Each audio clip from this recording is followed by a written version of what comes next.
Good morning, beautiful children, and welcome to another chapter of the Birchbark House by Louise Edrich.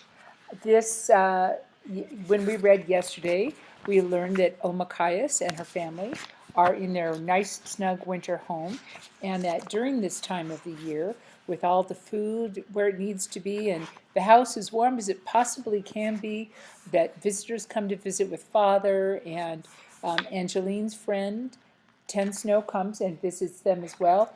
And it's also a time of storytelling. And grandmother told a story yesterday of fishing on the dark side of the lake, a story of her grandfather and her grandmother.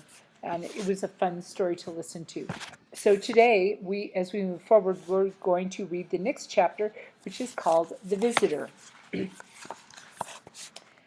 A fire was kindled in the center of the dance lodge, and its fragrant smoke rose through the central opening of the roof. The fire was hardly needed, though, in spite of the cold, for the crowd of dancers, the drummers, the children, the old men in the farthest corner gambling, seated on soft skins, the old ladies at their games and gossip, the young women in the center and the young men surrounding them, the people of all ages talking, laughing, and dancing, kept the great lodge warm. Omakayas loved the drum. The beat throbbed through her, drumming her entire body alive. The soles of her feet tingled, her hands moved in time with the song. Angeline danced, too, wearing her new shawl and holding Grandma's partridge tail fan. Standing at the center with Ten Snow, she gracefully bounced to the beat. Thimbles ringing, her body moved in exact time. Mamma, when she was only known as that swift girl Yellow Kettle and had no children, had always loved to dance. She bobbed in the corner, content and proud of her daughters, Niu alongside her. Even Nokomis, grandmother, couldn't help dancing. Omakayas stopped to watch her grandmother step along with such care and dignity. She seemed to be crossing a rushing stream on small stones. Her steps were small and light as a deer's. Omakayas thought, watching her proudly. She was beautiful. Heat radiated from the fire, and the faces of the girls and the young women turned rosy and red and warm. Trade silver tokens, bracelets, armbands, crosses flashed the ribbons, swirled as the dancers moved in joy and excitement, crying out for another song as soon as each was done. The drum intensified, the laughter turned ever more hilarious. The old men won and lost in their moccasin gambling game, and the children wove in and out of the movement, hiding from one another, tagging along the side of a parent, teasing and sometimes dancing too. Around the middle of the night, everybody stopped to partake in the feast. A big kettle of venison and corn soup, and was brought in by the fire, and children were sent back to the houses and lodges for birchbark bowls and tin bowls.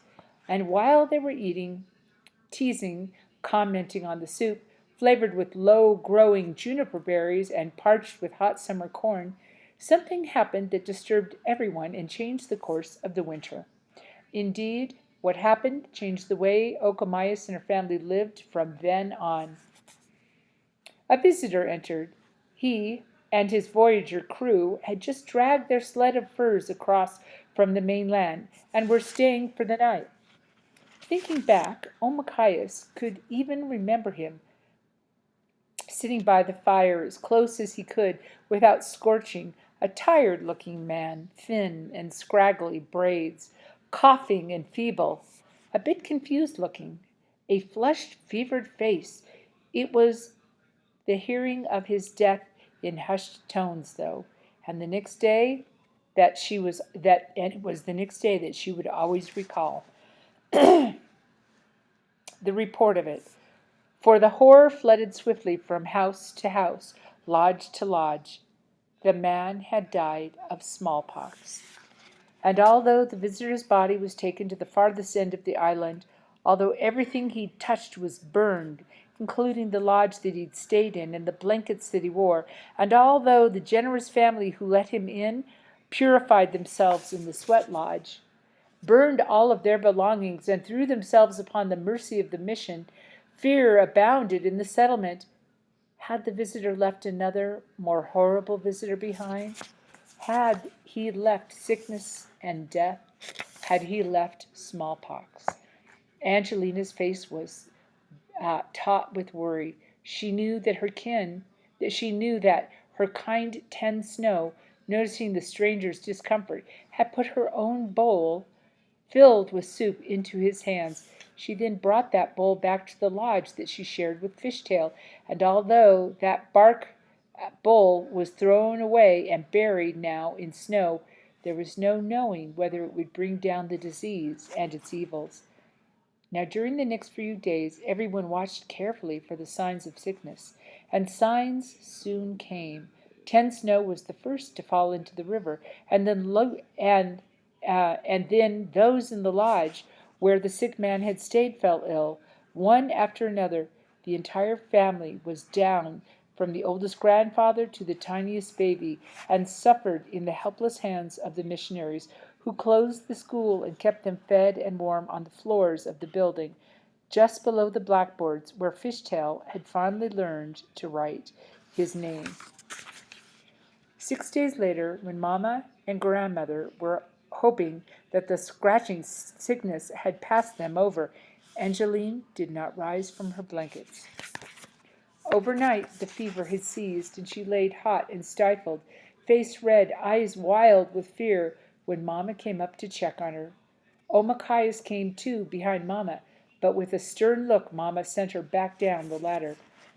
"Take care of Pinch and Niwu. Keep them downstairs," she ordered. Her voice, as she called Father and looked over the edge of the loft, was calm but desperate. "Build a bark lodge outside, good and warm," she instructed. "Grandmother will take care of the children. You stay out there too." And so by the end of the day the little family was divided. Inside the house, supplied with firewood and water, Mamma and Angeline battled the invisible enemy. Outside, the others slept heavily and fearfully in the lodge made from rolls of bark saved in the lean-to. Baby Niwu curled with Omakayas around the tiny lodge fire. Pinch huddled next to Grandmother. Father slept alone.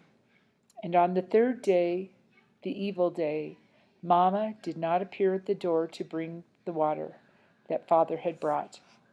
Grandmother went in, and she did not return for a long time. And when she did show her face, she called from the doorway to Father. "My daughter has the sickness along with Angeline. Keep the children warm and feed them good." And then she disappeared into the cabin. Father spent the day chopping wood, hauling water, hunting, and talking to old Tallow, who would come near in grim worry. The two sat hunched over the fire for a long while, drinking cups of strong swamp tea. Finally, Tallow lifted her gun, looped her rabbit snares around her wrists, and set out to hunt, now with more urgency than ever. And on the 8th day, Pinch fell sick and was moved into the cabin, where Grandmother took care of them all. Outside, Father worked continually, emptying pots from inside, chopping holes in ice, fishing to keep them strong, making sure the water in their kettle was always fresh and clear. Their wood piled high. It was piled higher and higher. "Why are you continuing to pile the wood?" Omakayas asked him, fearful, watching how he sweated and labored at the woodpile. "Rest, Father, rest," she begged, in fear at his fixed and set face, his deep eyes. He gave her a look of annoyance, as though from far away, and then, seeing that she offered him a cup of rabbit soup, seeing her face was chilled with terror for him, he softened. "Oh, my little frog," he said, pausing, his voice unusually gentle, "I cannot stop.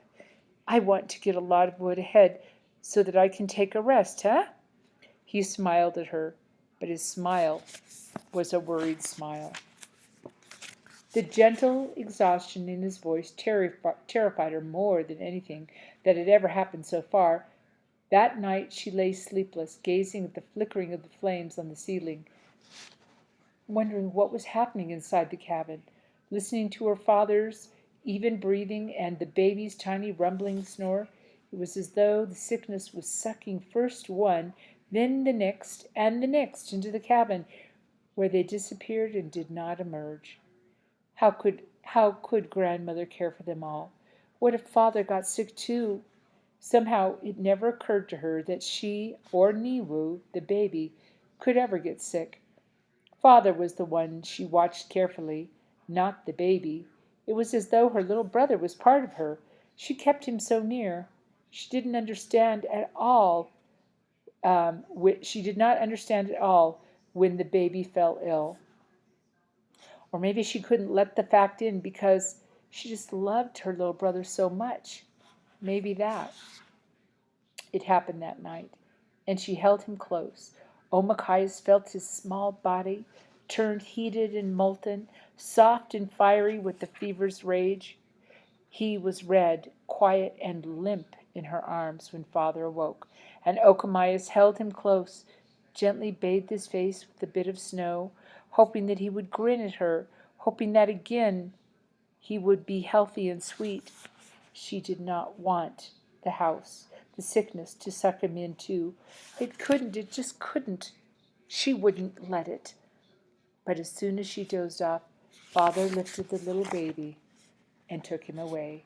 She woke immediately, crawled to the door of the lodge, and then, as father walked toward the silent cabinet with the tiniest thread of smoke coming out of the chimney, Omakaya saw him stagger. He didn't fall, but she knew from that misstep that father was ill, that he'd hidden his sickness, and that he was going into the cabin with the baby and would never again return. Omakayas acted without hesitation. She put out the little fire in the birchbark house. If they were all to die together, then let it be so. She would not stay outside alone and away from those that she loved, not even if it meant her life. She followed Niwu inside. Now the air in the cabin was thick with the stink of disease, but the hearth was warm. Grandmother had the sick ones arranged in their bedding, blankets pulled nearly up to their chins, mats clean on the floor all around the fire. Although grandmother sat next to Mamma in a stupor of exhaustion and did not at first speak to Omakayas, she nodded encouragingly at Angeline, who slept easily now, for her fever had broken. Her hands were limp on her blanket. Omakayas crouched beside her, and that's when she saw that the beautiful face of her sister was covered with ugly sores and vivid lumps, and her mouth, when she opened it to breathe, showed that her gums bled painfully and stained her teeth red. Her hair was caught in a thick mat, but she was alive. Her breath moved steadily in and out. Mamma slept, also covered with sores and unconscious, and still in the depth of her danger. Pinch kept tossing off his covers or dragging at Mamma's, with a weary, loving, unthinking movement that showed she had done this thousands of times before. Grandmother replaced the blankets, held a tin cup of water to Pinch's lips, trickled a little water between Mamma's lips and Angeline's. Father slumped over by the fire. She did not disturb except to lower him to the earth. Motioning to Omakayas, she indicated that the baby, who was trembling now, his tiny arms and legs moving jerkily as the heat in his body increased and increased until he had not the strength to even cry. "Keep holding him," said grandmother tenderly, giving Niwu to Omakayas. Seating them by the fire, she placed her dry, old, cool hand on the back of Omakayas's head. "Just keep holding him," she said again. And so Omakayas did. She held Niwu through the night, dozing with him, waking when he thrashed, cleaning him, bathing him with cool water on his forehead and his tiny, straining body chest. His clenched hands and his beautiful feet. She held him when he melted into a troubled sleep, and when his breath rasped, when his cough deepened, when he cried and cried until his voice was gone. She held him when he grew still, quiet, too quiet, when his fever came back. One day passed, another blurred, and still she had her little brother, held him close in her arms. She held him as he looked mysteriously into her face. His eyes were huge. She held him when he spit up blood, when he whimpered for the crow who sat high in the roof beams, head underneath his wing. She held him through another night, held him when his chest went drum tight and he struggled to breathe, held him when he drew that breath deep from his heart. She held him when he died. She held him close. She didn't know exactly when his life went, except for that the crow croaked 3 times, longingly, as though for his playmate. Then Omakayas knew that something had changed. Her little brother's body no longer warmed her with its heat. They were the same temperature, and then he was colder. Still, she did not let him go.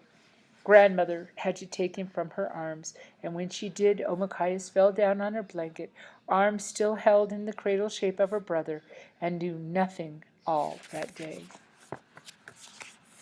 It was night before she woke.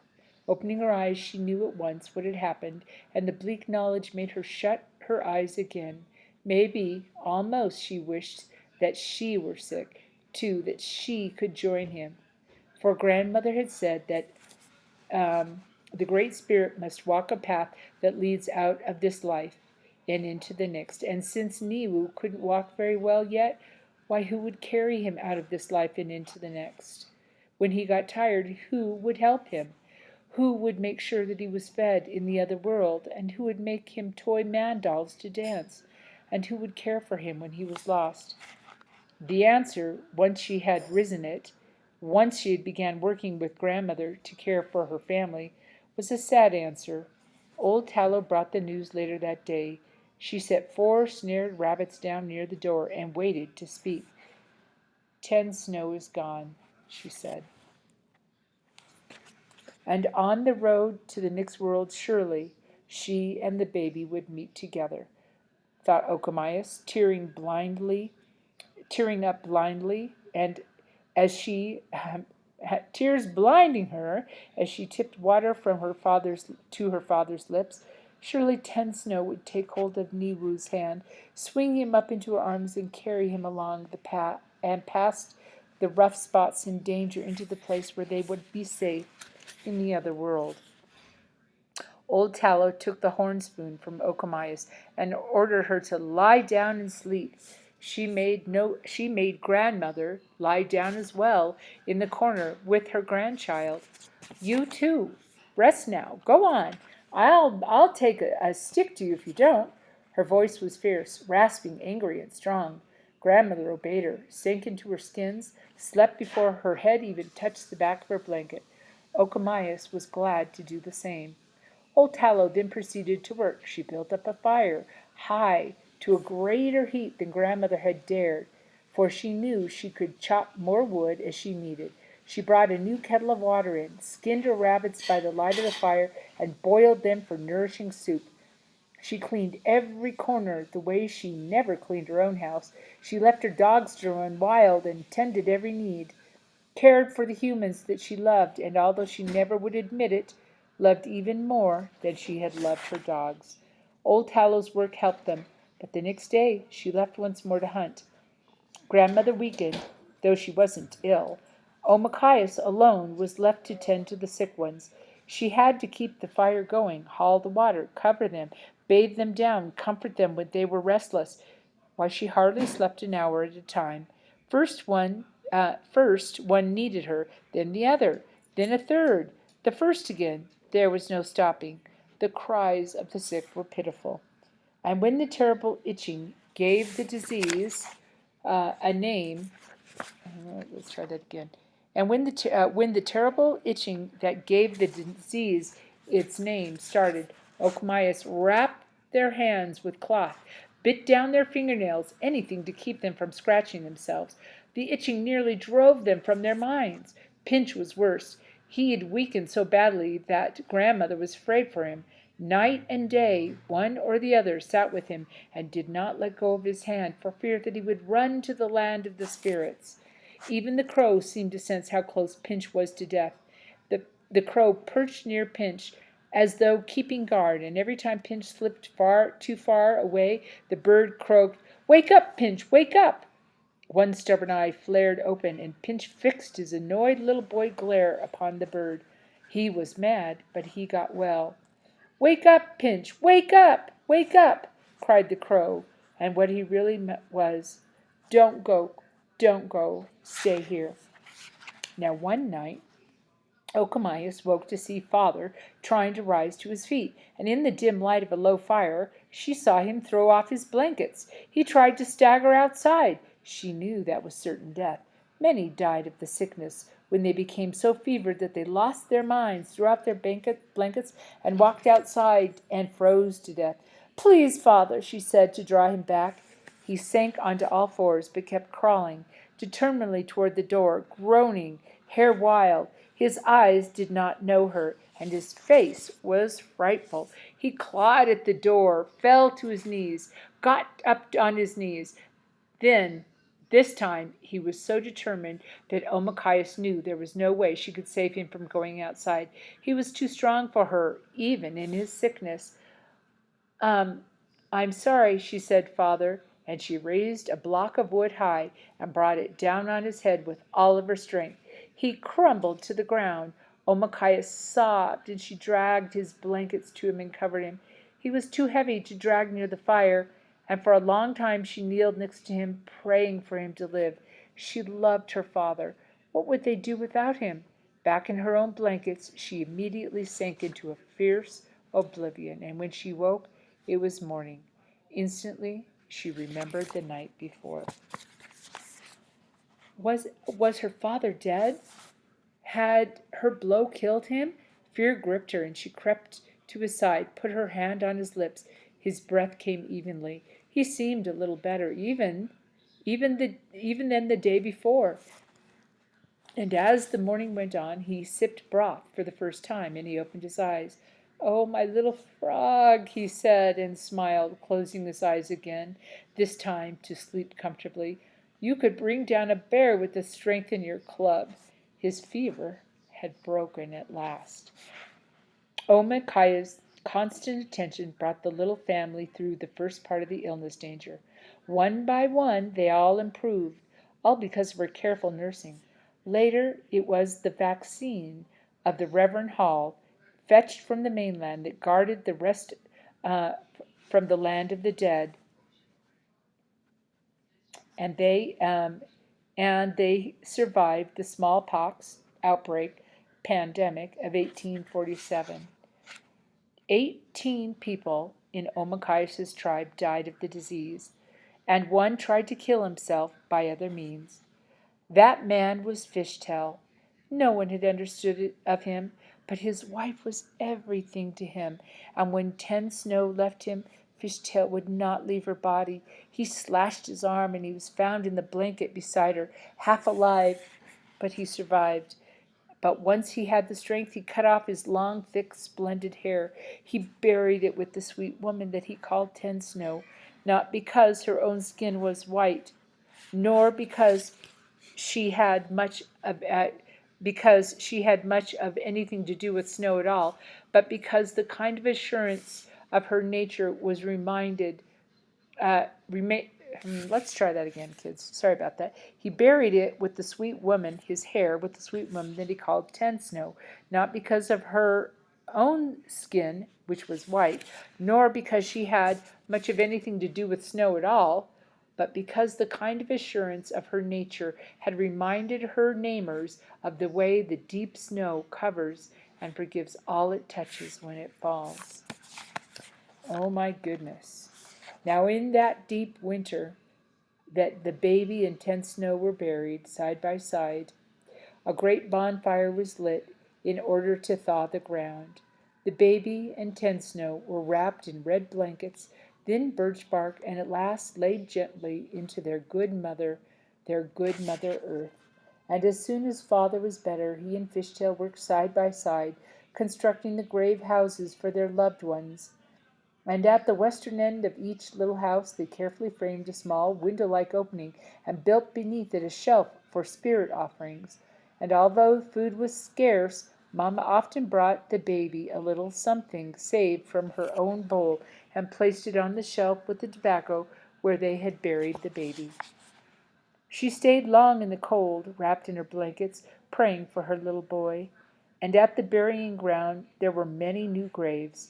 The winter had been a hard one, and as she sat talking to her child's spirit, someone almost always came near and added their tobacco, said a few words of comfort, and passed on to grieve their own who had died. Omakayas got sick too, but not with the smallpox. Why, she got sick with a wholly different fever, followed upon by her family's recovery, an illness of weakness and grief. And even as her mother strengthened and her father got better and became more and more himself, Omakayas retreated from the world.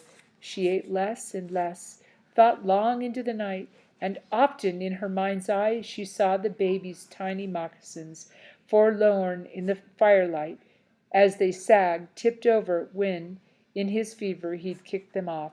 He never wore them again in his short life. Her brother Pinch, however, more than recovered. From the loft she could hear him downstairs, ruder and louder than ever. She heard her bird, the crow, scratching on the floor. She heard old Tallow come and go. She heard her grandmother singing an old song as she stirred something fragrant in the kettle. Gently Mamma called her from the base of the ladder. She heard this, but Omakayas kept her eyes closed. Food did not interest her. All she did was think of the baby. She considered what she could have done to arrest the illness. Could she have fed him more soup, forced him to keep his moccasins warm on his feet, taken him out away into the woods? There lived alone, there lived alone with him until the smallpox, and lived there alone with him in the woods. Could she have done that until the smallpox had run its course? And Mamma, Omakayas worried about her too. She was so quiet and thin, so restrained, and when she sat, she just sat still. It was like she turned to stone. In her eyes there was such a deep and penetrating look of loss that Okomayas could not bear to see her at all. Angeline was some comfort, though she was still weak. She kept badgering old Tallow to bring her a mirror, but the old woman refused until one day Angeline screamed at her, shockingly, that she wanted to see herself. Am I so bad looking, she said in her rage. Am I so ugly now that I've had scars on my face? Old Tallow, very slowly, the lines in her face shadowing, said, My dear, you are still beautiful. Omakayas, lying next to her sister, closed her eyes in pain. The smallpox had left Angeline's cheeks pitted with scars and slightly twisted Angeline's perfect hunting bow of a dark mouth. The smallpox had thinned her face until her teeth stuck out. The smallpox, worst of all, had killed Angeline's tiny brother and the friend of her heart, Ten Snow. Pain and loss showed in deep lines across her sister's mouth. The mirror came, a scrape of it anyway, and Angeline stared into it. Slowly her eyes filled, and when she had seen enough, she put the mirror down gently, turned away, and refused to speak for a long time. And now it was difficult for Omakayas to understand all that had happened. Why had the baby gone? Though at night she still imagined that she heard his cries. Why her sister's face would never ever again be smooth. Why she herself was still too weak to run, and crept back to her sleeping blanket whenever she could. She slept and she slept, as though she would never wake. She didn't want to think about things that had happened, but there were times that questions came to her, occurring in the deep of night. Sometimes they came even in dreams. The spirits who lived in all things, why had they ignored her prayers, her mother's prayers, and the powerful prayers of her grandmother? Why had father's strength not helped, and her grandmother's medicine, so useful at all other times, why hadn't it worked for the baby? Grandmother said very sadly that she had no medicine for this white man's disease, but Omakayas did not have smallpox. Omakayas had something else. Why didn't the strong tea made of bitter bark, the tea that grandmother brewed for Omakayas, why didn't that send her jumping up lively as it used to? Sometimes she thought, that if only her mother would laugh, she would also begin to feel better. But Yellow Kettle was dull and angry and sad and couldn't help her own daughter. Day after day passed, and grandmother's teas grew more bitter. She made a stronger concoction, burned sweetgrass sprays, fanned Omakayas too, but the deep cold seemed to have seized her heart. She was ashamed of the way she thought sometimes, up in her blanket, listening to Pinch, her annoying brother, who didn't seem sad at all.